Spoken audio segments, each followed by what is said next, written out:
भक्तों, भगवान गणेश बुद्धि, समृद्धि और संतान के दाता हैं। यदि आपके जीवन में संतान प्राप्ति में बाधा, संतान के स्वास्थ्य या भविष्य को लेकर चिंता या संतान से जुड़ी किसी भी प्रकार की समस्या है, तो आप श्री गणेश जी की आराधना और उनके मंत्रों का जाप अवश्य करें।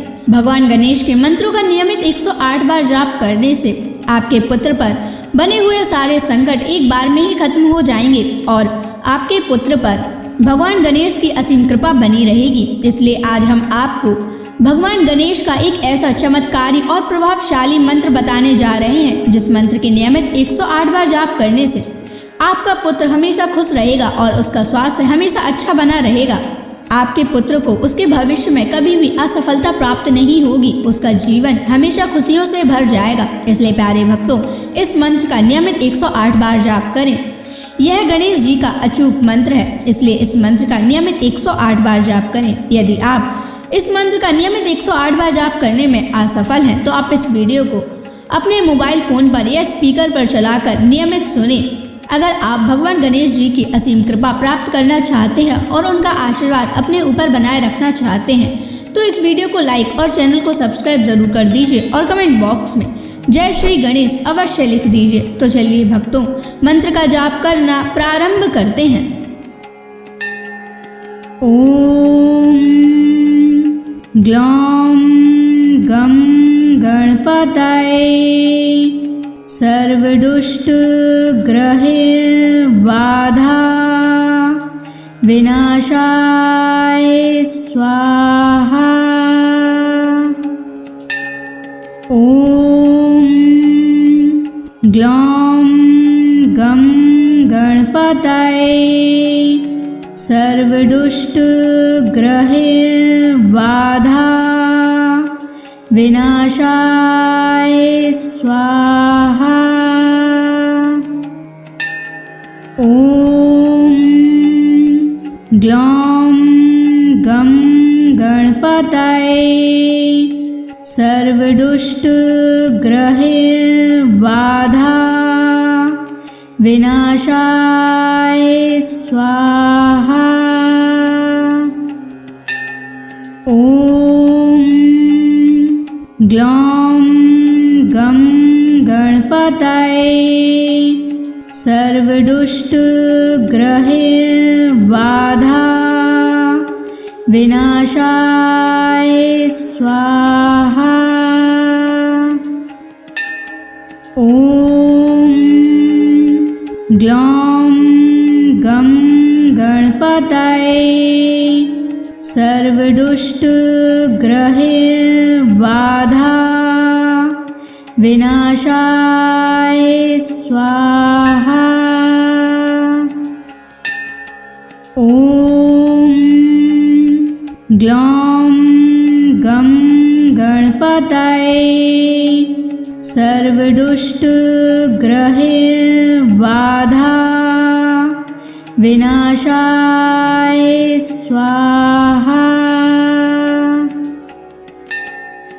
ओम ग्लौम गम गणपतये सर्वदुष्ट ग्रहे बाधा विनाशाय स्वाहा।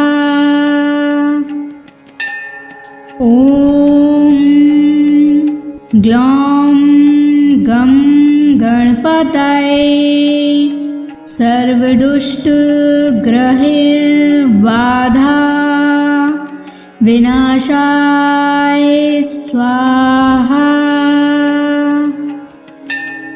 ओम ग्लौम गम गणपतये सर्वदुष्ट ग्रहे बाधा विनाशाय स्वाहा।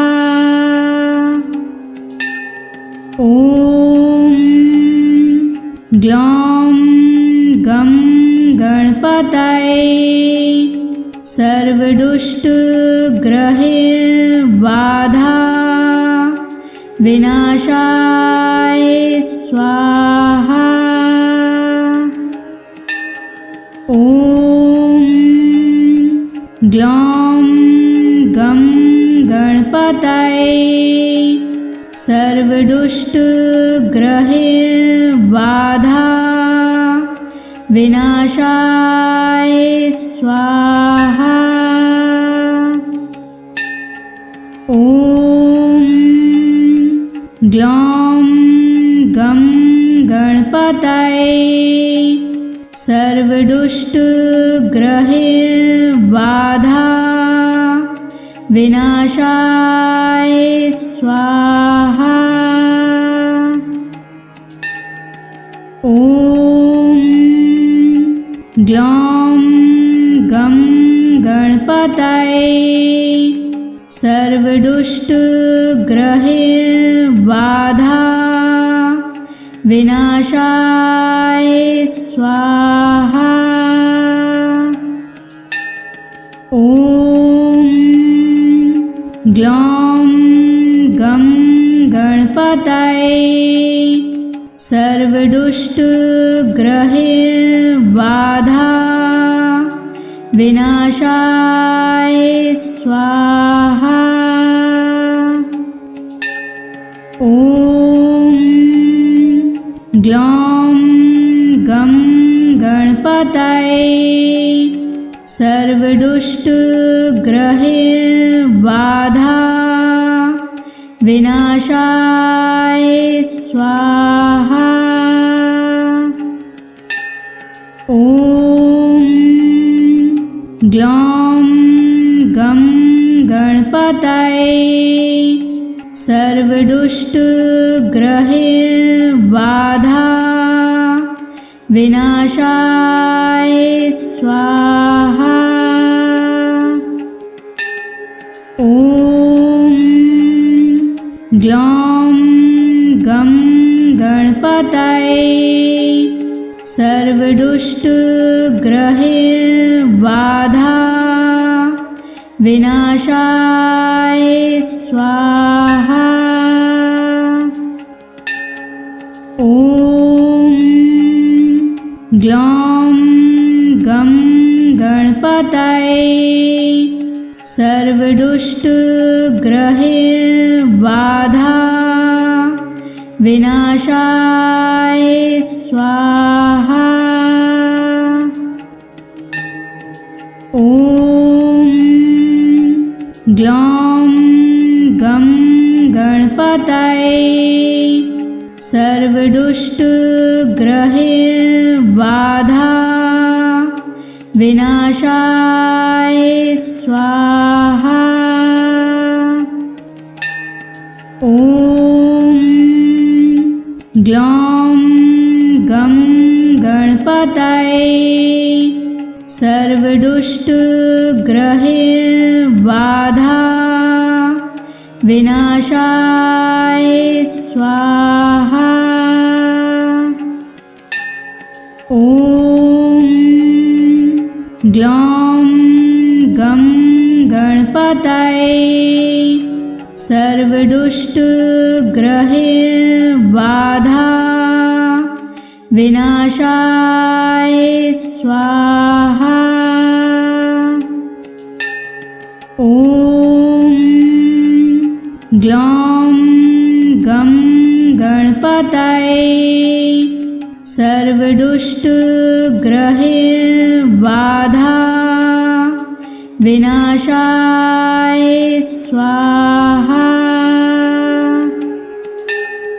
ॐ ग्लौं गं गणपतये सर्वदुष्टग्रहबाधा विनाशाय स्वाहा। ॐ ग्लौं गं गणपतये सर्वदुष्टग्रहबाधा विनाशाय स्वाहा। ॐ ग्लौं गं गणपतये सर्वदुष्टग्रहैर्बाधा विनाशाय स्वाहा। ॐ ग्लौं गं गणपतये सर्वदुष्टग्रहैर्बाधा विनाशाय स्वाहा। ॐ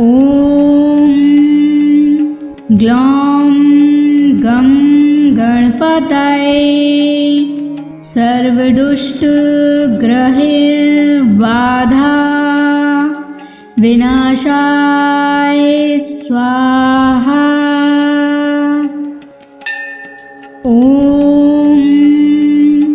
ग्लौं गं गणपतये सर्वदुष्टग्रहैर्बाधा विनाशाय स्वाहा।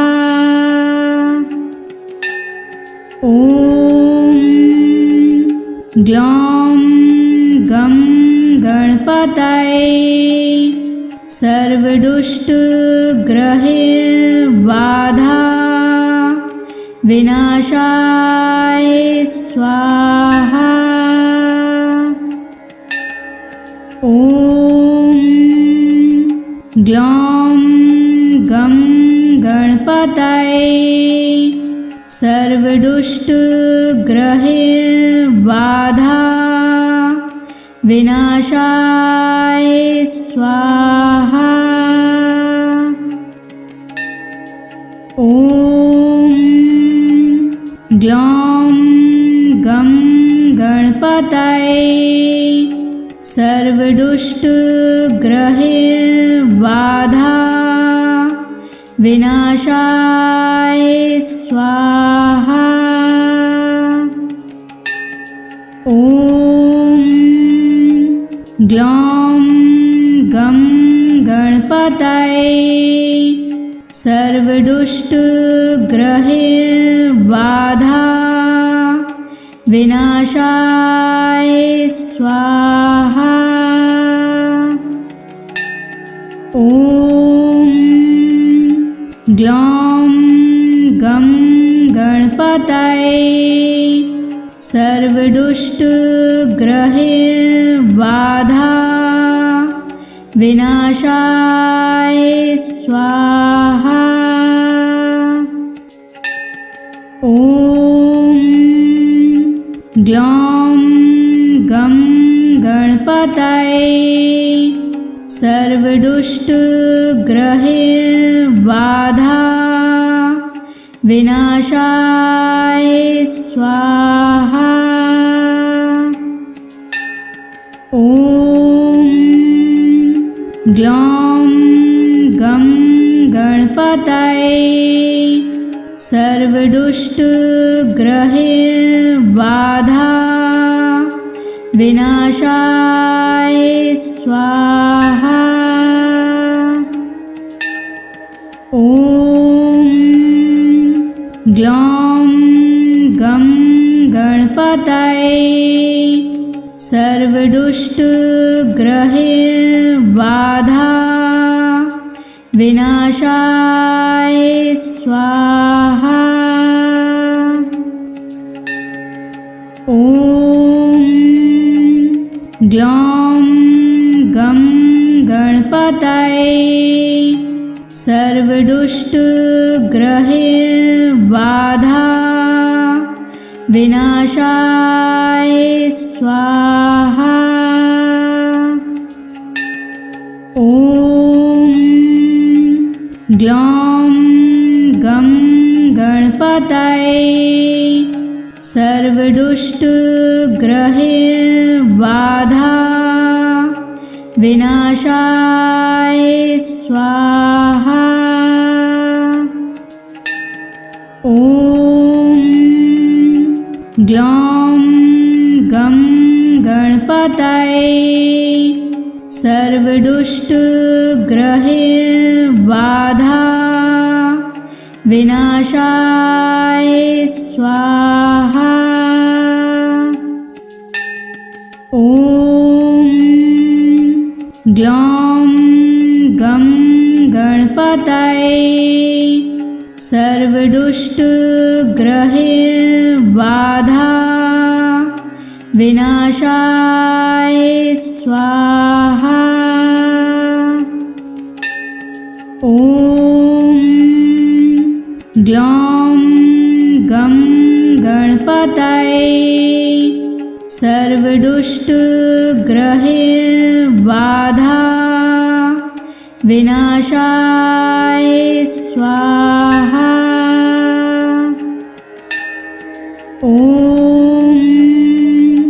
ग्लौं गं गणपतये सर्वदुष्टग्रहबाधा विनाशाय स्वाहा। ॐ ग्लौं गं गणपतये सर्वदुष्टग्रहबाधा विनाशाय स्वाहा। ॐ ग्लौं गं गणपतये सर्वदुष्टग्रहबाधा विनाशाय स्वाहा। ॐ ग्लौं गं गणपतये सर्वदुष्टग्रहबाधा विनाशाय स्वाहा। ॐ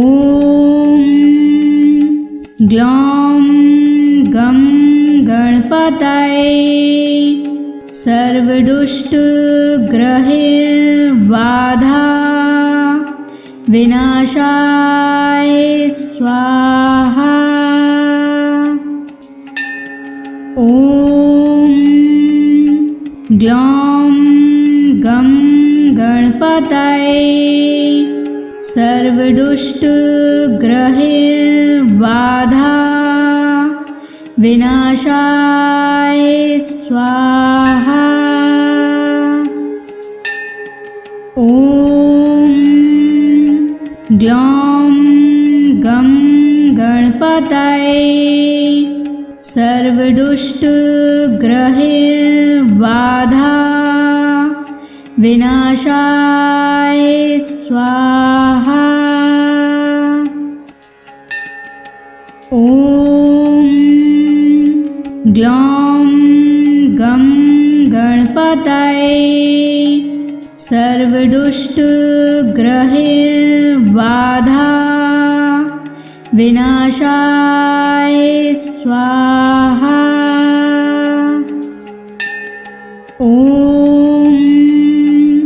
ग्लौं गं गणपतये सर्वदुष्टग्रहबाधा विनाशाय स्वाहा। ॐ ग्लौं गं गणपतये सर्वदुष्टग्रहबाधा विनाशाय स्वाहा। ॐ ग्लौं गं गणपतये सर्वदुष्टग्रहबाधा विनाशाय स्वाहा। ॐ ग्लौं गं गणपतये सर्वदुष्टग्रहबाधा विनाशाय स्वाहा। ॐ ग्लौं गं गणपतये सर्वदुष्टग्रहबाधा विनाशाय स्वाहा। ॐ ग्लौं गं गणपतये सर्वदुष्टग्रहबाधा विनाशाय स्वाहा। ॐ ग्लौं गं गणपतये सर्वदुष्टग्रहबाधा विनाशाय स्वाहा। ॐ ग्लौं गं गणपतये सर्वदुष्टग्रहबाधा विनाशाय स्वाहा। ॐ ग्लौं गं गणपतये सर्वदुष्टग्रहबाधा विनाशाय स्वाहा। ॐ ग्लौं गं गणपतये सर्वदुष्टग्रहबाधा विनाशाय स्वाहा। ॐ ग्लौं गं गणपतये सर्वदुष्टग्रहबाधा विनाशाय स्वाहा। ॐ ग्लौं गं गणपतये सर्वदुष्टग्रहबाधा विनाशाय स्वाहा। ॐ ग्लौं गं गणपतये सर्वदुष्टग्रहबाधा विनाशाय स्वाहा। ॐ ग्लौं गं गणपतये सर्वदुष्टग्रहबाधा विनाशाय स्वाहा। ॐ ग्लौं गं गणपतये सर्वदुष्टग्रहबाधा विनाशाय स्वाहा। ॐ ग्लौं गं गणपतये सर्वदुष्टग्रहबाधा विनाशाय स्वाहा। ॐ ग्लौं गं गणपतये सर्वदुष्टग्रहबाधा विनाशाय स्वाहा। ॐ ग्लौं गं गणपतये सर्वदुष्टग्रहबाधा विनाशाय स्वाहा। ॐ ग्लौं गं गणपतये सर्व सर्वदुष्टग्रहैर्बाधा विनाशाय स्वाहा। ॐ ग्लौं गं गणपतये सर्वदुष्टग्रहैर्बाधा विनाशाय स्वाहा। ॐ ग्लौं गं गणपतये सर्वदुष्टग्रहैर्बाधा विनाशाय स्वाहा। ॐ ग्लौं गं गणपतये सर्वदुष्टग्रहैर्बाधा विनाशाय स्वाहा। ॐ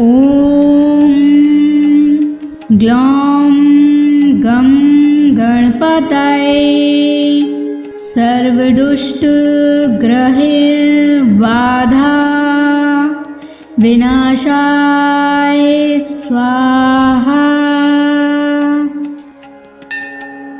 ॐ ग्लौं गं गणपतये सर्वदुष्टग्रहैर्बाधा विनाशाय स्वाहा। ॐ ग्लौं गं गणपतये सर्वदुष्टग्रहैर्बाधा विनाशाय स्वाहा। ॐ ग्लौं गं गणपतये सर्वदुष्टग्रहैर्बाधा विनाशाय स्वाहा।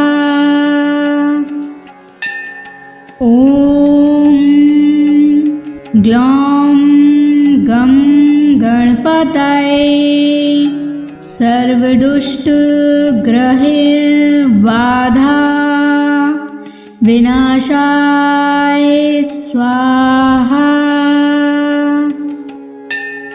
ॐ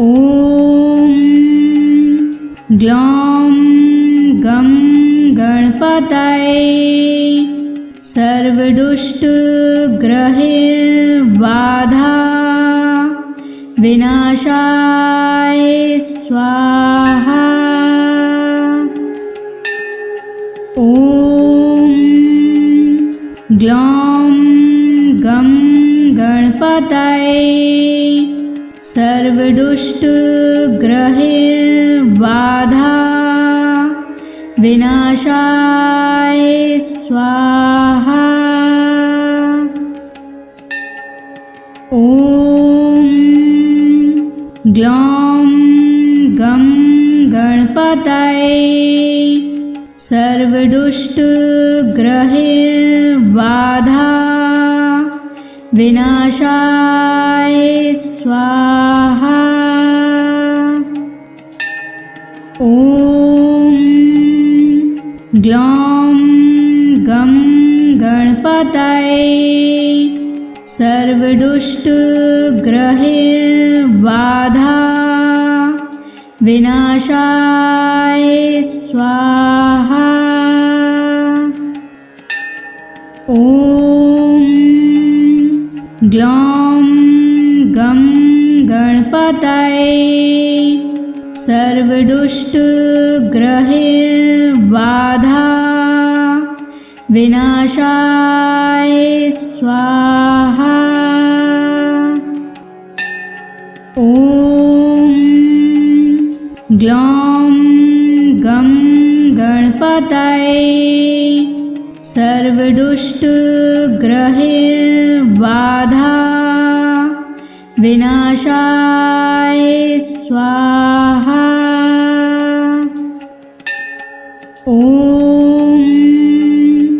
ग्लौं गं गणपतये सर्वदुष्टग्रहबाधा विनाशाय स्वाहा। ॐ ग्लौं गं गणपतये सर्वदुष्टग्रहबाधा विनाशाय स्वाहा। ॐ ग्लौं गं गणपतये सर्वदुष्टग्रहबाधा विनाशाय स्वाहा। ॐ ग्लौं गं गणपतये सर्वदुष्टग्रहबाधा विनाशाय स्वाहा। ॐ ग्लौं गं गणपतये सर्वदुष्टग्रहबाधा विनाशाय स्वाहा। ॐ ग्लौं गं गणपतये सर्वदुष्टग्रहबाधा विनाशाय स्वाहा। ॐ ग्लौं गं गणपतये सर्वदुष्टग्रहबाधा विनाशाय स्वाहा। ॐ ग्लौं गं गणपतये सर्वदुष्टग्रहबाधा विनाशाय स्वाहा। ॐ ग्लौं गं गणपतये सर्वदुष्टग्रहबाधा विनाशाय स्वाहा। ॐ ग्लौं गं गणपतये सर्वदुष्टग्रहबाधा विनाशाय स्वाहा। ॐ ग्लौं गं गणपतये सर्वदुष्टग्रहबाधा विनाशाय स्वाहा। ॐ ग्लौं गं गणपतये सर्वदुष्टग्रहबाधा विनाशाय स्वाहा। ॐ ग्लौं गं गणपतये सर्वदुष्टग्रहबाधा विनाशाय स्वाहा। ॐ ग्लौं गं गणपतये सर्वदुष्टग्रहबाधा विनाशाय स्वाहा। ॐ ग्लौं गं गणपतये सर्वदुष्टग्रहैर्बाधा विनाशाय स्वाहा। ॐ ग्लौं गं गणपतये सर्वदुष्टग्रहैर्बाधा विनाशाय स्वाहा। ॐ ग्लौं गं गणपतये सर्वदुष्टग्रहैर्बाधा विनाशाय स्वाहा। ॐ ग्लौं गं गणपतये सर्वदुष्टग्रहैर्बाधा विनाशाय स्वाहा। ॐ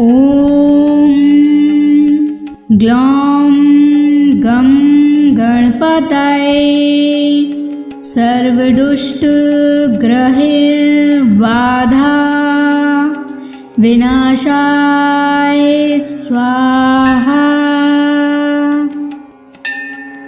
ॐ ग्लौं गं गणपतये सर्वदुष्टग्रहैर्बाधा विनाशाय स्वाहा। ॐ ग्लौं गं गणपतये सर्वदुष्टग्रहैर्बाधा विनाशाय स्वाहा। ॐ ग्लौं गं गणपतये सर्वदुष्टग्रहैर्बाधा विनाशाय स्वाहा। ॐ ग्लौं गं गणपतये सर्वदुष्टग्रहैर्बाधा विनाशाय स्वाहा। ॐ ग्लौं गं गणपतये सर्वदुष्टग्रहैर्बाधा विनाशाय स्वाहा। ॐ ग्लौं गं गणपतये सर्वदुष्टग्रहैर्बाधा विनाशाय स्वाहा। ॐ ग्लौं गं गणपतये सर्वदुष्टग्रहैर्बाधा विनाशाय स्वाहा। ॐ ग्लौं गं गणपतये सर्वदुष्टग्रहैर्बाधा विनाशाय स्वाहा। ॐ ग्लौं गं गणपतये सर्वदुष्टग्रहैर्बाधा विनाशाय स्वाहा। ॐ ग्लौं गं गणपतये सर्वदुष्टग्रहैर्बाधा विनाशाय स्वाहा।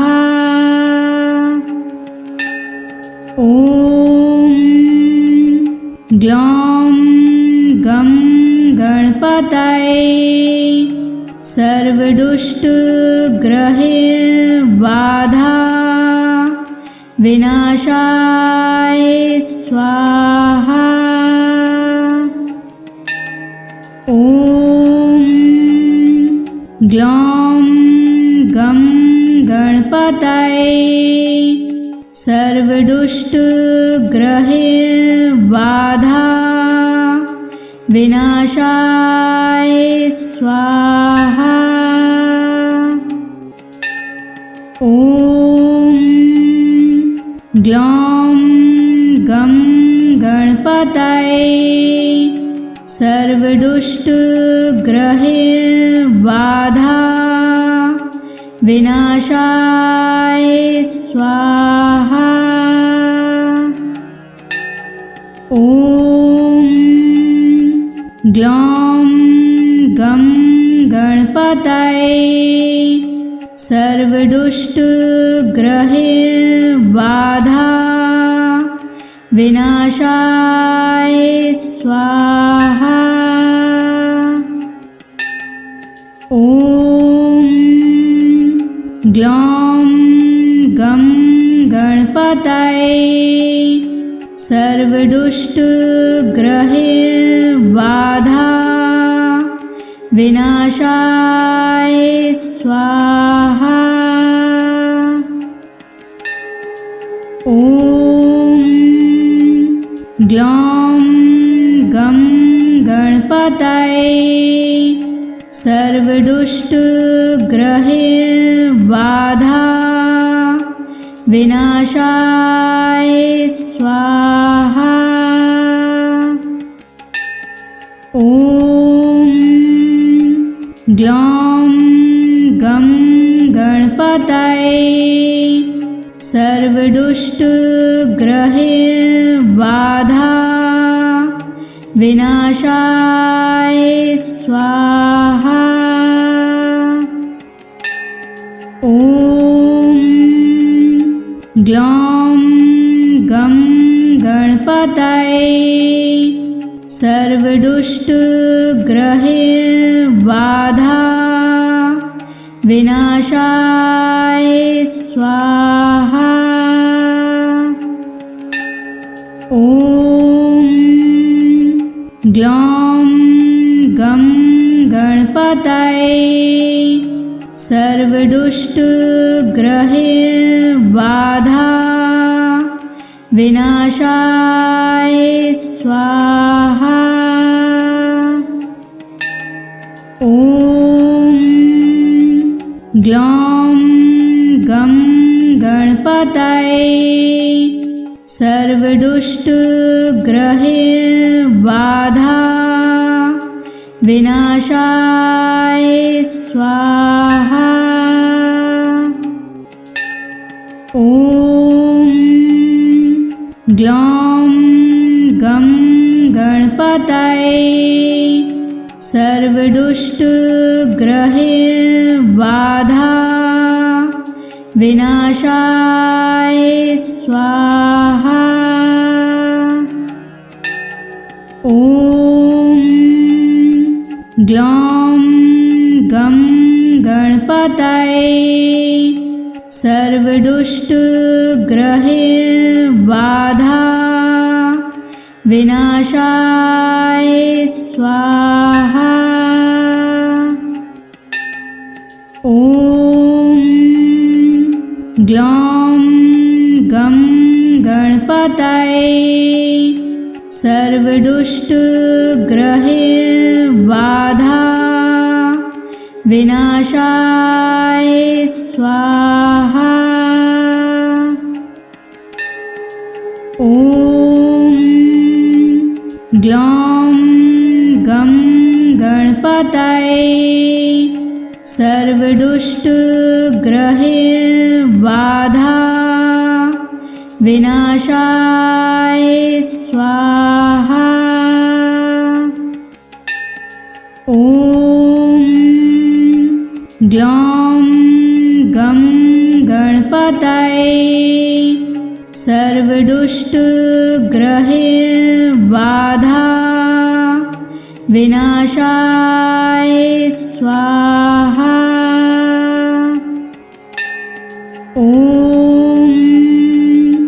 ग्लौं गं गणपतये सर्वदुष्टग्रहबाधा विनाशाय स्वाहा। ॐ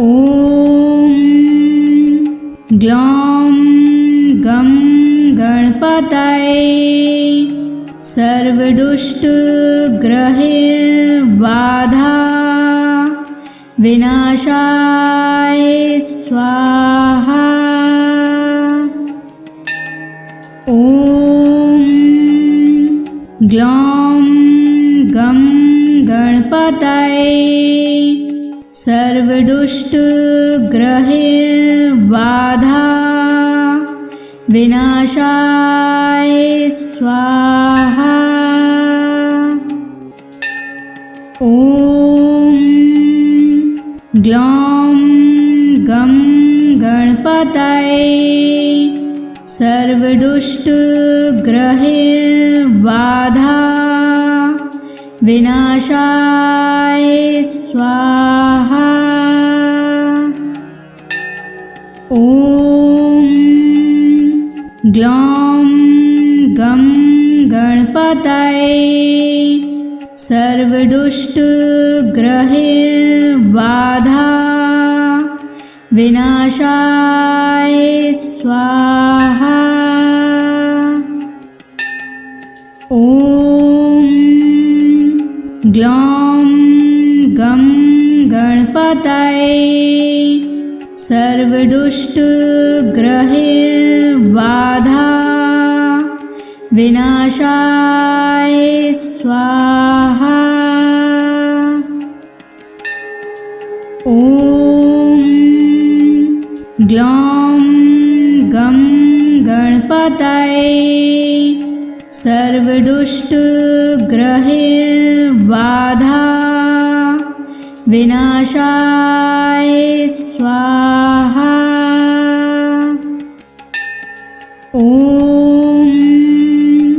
ग्लौं गं गणपतये सर्वदुष्टग्रहबाधा विनाशाय स्वाहा।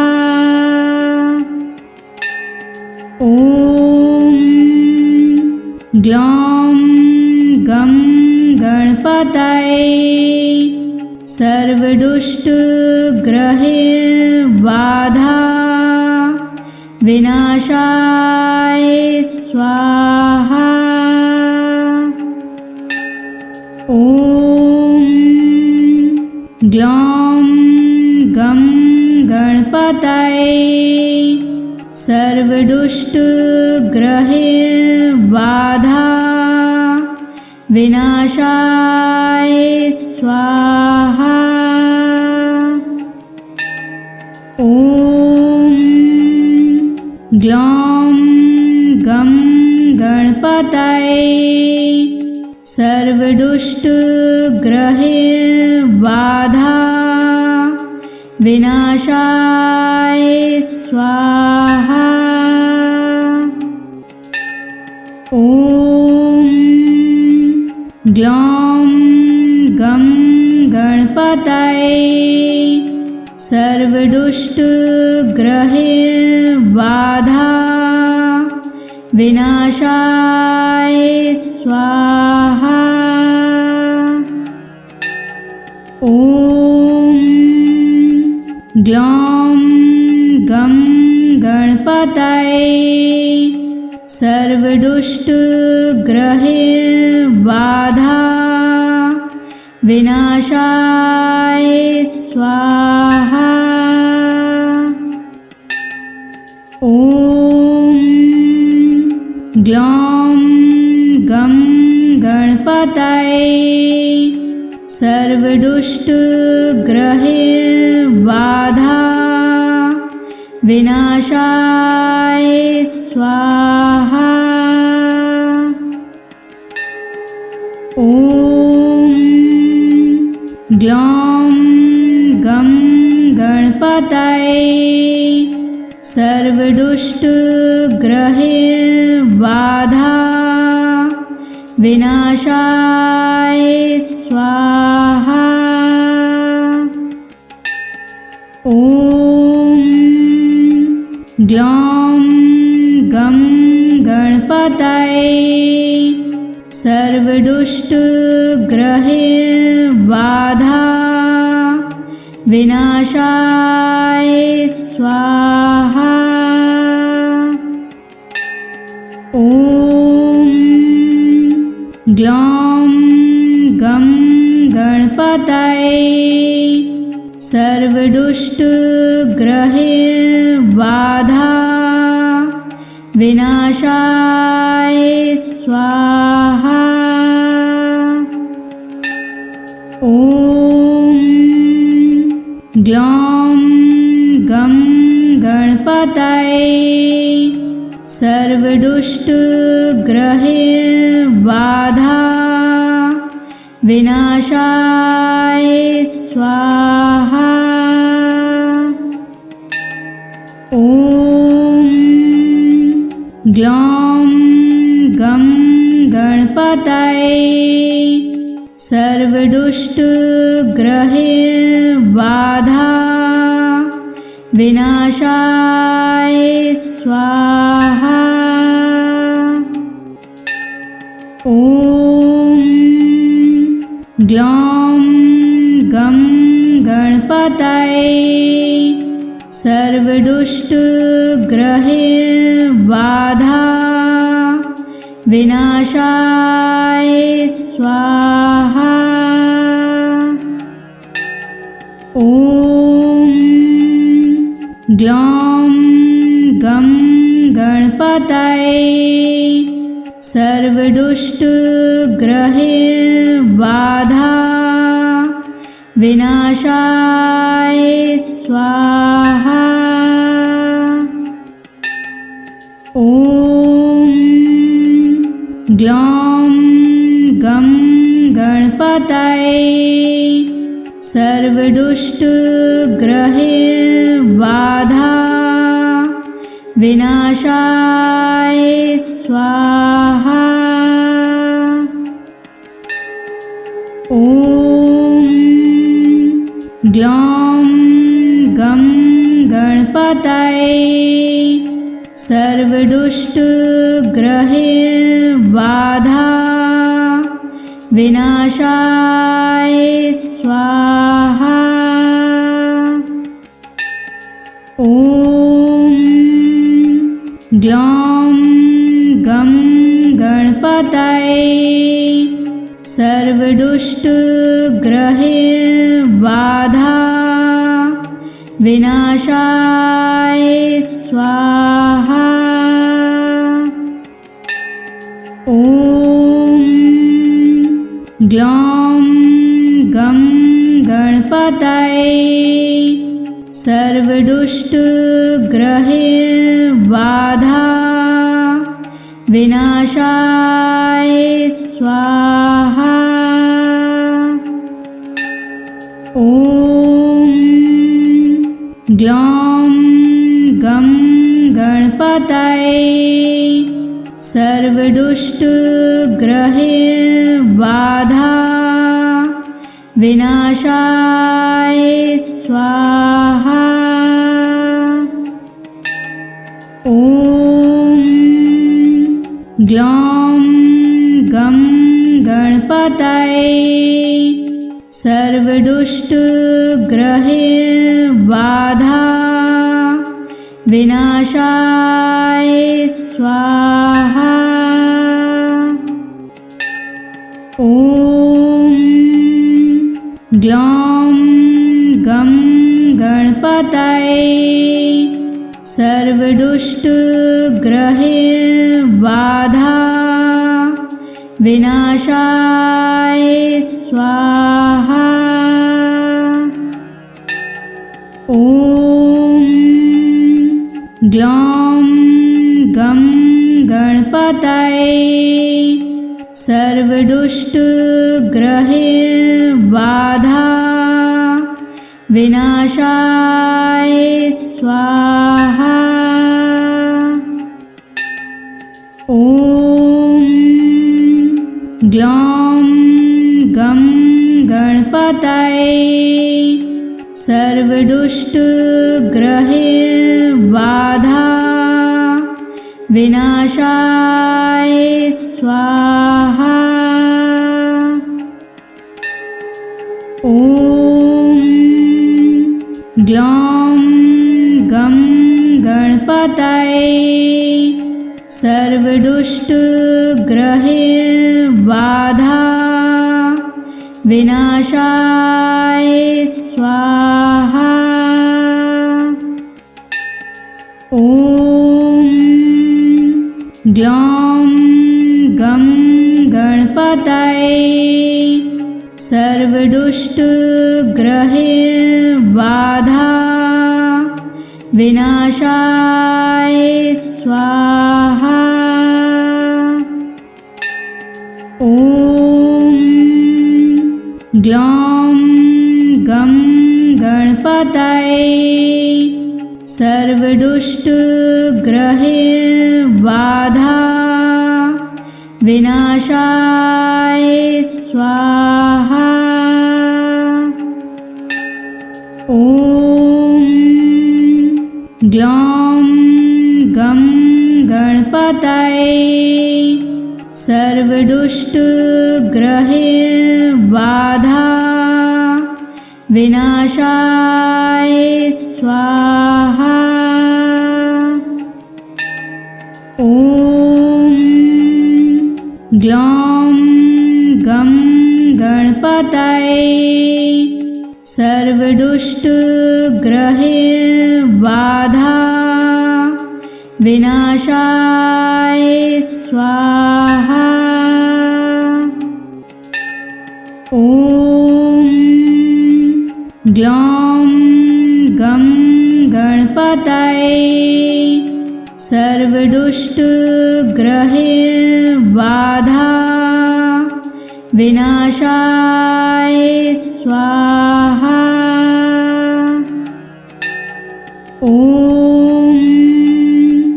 ग्लौं गं गणपतये सर्वदुष्टग्रहैर्बाधा विनाशाय स्वाहा। ॐ ग्लौं गं गणपतये सर्वदुष्टग्रहैर्बाधा विनाशाय स्वाहा। ॐ ग्लौं गं गणपतये सर्वदुष्टग्रहैर्बाधा विनाशाय स्वाहा। ॐ ग्लौं गं गणपतये सर्वदुष्टग्रहैर्बाधा विनाशाय स्वाहा। ॐ ग्लौं गं गणपतये सर्वदुष्टग्रहैर्बाधा विनाशाय स्वाहा। ॐ ग्लौं गं गणपतये सर्वदुष्टग्रहैर्बाधा विनाशाय स्वाहा। ॐ ग्लौं गं गणपतये सर्वदुष्टग्रहैर्बाधा विनाशाय स्वाहा। ॐ ग्लौं गं गणपतये सर्वदुष्टग्रहबाधा विनाशाय स्वाहा। ॐ ग्लौं गं गणपतये सर्वदुष्टग्रहबाधा विनाशाय स्वाहा। ॐ ग्लौं गं गणपतये सर्वदुष्टग्रहबाधा विनाशाय स्वाहा। ॐ ग्लौं गं गणपतये सर्वदुष्टग्रहबाधा विनाशाय स्वाहा। ॐ ग्लौं गं गणपतये सर्वदुष्टग्रहबाधा विनाशाय स्वाहा।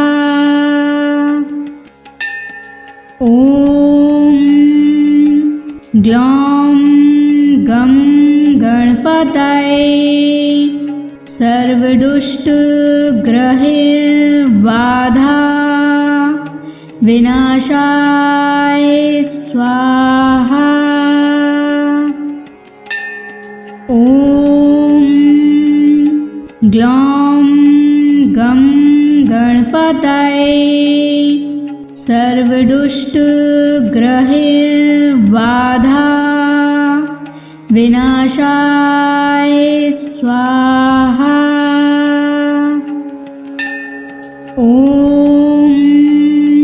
ॐ ग्लौं गं गणपतये सर्वदुष्टग्रहबाधा विनाशाय स्वाहा। ॐ ग्लौं गं गणपतये सर्वदुष्टग्रहबाधा विनाशाय स्वाहा। ॐ ग्लौं गं गणपतये सर्वदुष्टग्रहबाधा विनाशाय स्वाहा। ॐ ग्लौं गं गणपतये सर्वदुष्टग्रहबाधा विनाशाय स्वाहा। ॐ ग्लौं गं गणपतये सर्वदुष्टग्रहबाधा विनाशाय स्वाहा।